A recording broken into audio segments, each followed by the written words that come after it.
La politique, Antonin André, on est vraiment pour le coup dans la campagne, hein, ça tire déjà de tous les côtés.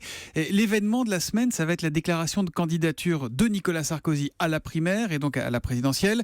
Le feuilleton a bien fonctionné tout l'été, ce sera cette semaine, c'est sûr. Sous quelle forme? Ça, c'est encore très mystérieux. Oui, c'est de l'art de maintenir le suspense autour d'un secret de polichinelle. On sait que Nicolas Sarkozy va officialiser sa candidature cette semaine.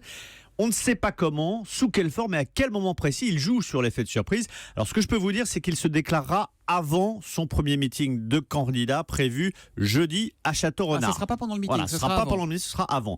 Mais en attendant, la machine Sarkozy est déjà en marche et c'est assez bien tenu.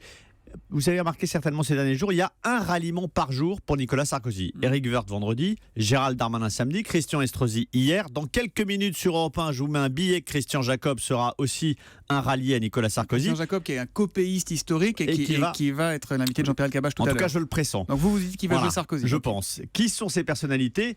Ce sont des grands élus du Nord, du Sud et de l'Île-de-France, les trois grandes régions, les trois grands bassins de voix que Nicolas Sarkozy veut emporter pour gagner. Derrière ces grands barons, à chaque fois, vous avez des réseaux d'élus et de relais d'opinion. Bon, le rouleau compresseur est en route, Antonin. Comment s'organise la défense, la riposte de ses adversaires? Parce qu'ils ne sont pas décidés à le laisser gagner. Par l'absence.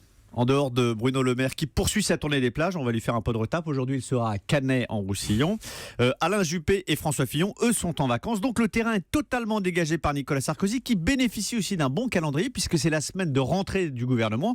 Il rentre en même temps que le gouvernement. Et puis quand les Français vont rentrer de vacances fin août et qui seront reconnectés à l'actualité, ils retrouveront Nicolas Sarkozy candidat à la présidentielle. Le patron des Républicains aura laissé la place. Voilà donc pour l'édito politique d'Antonin André.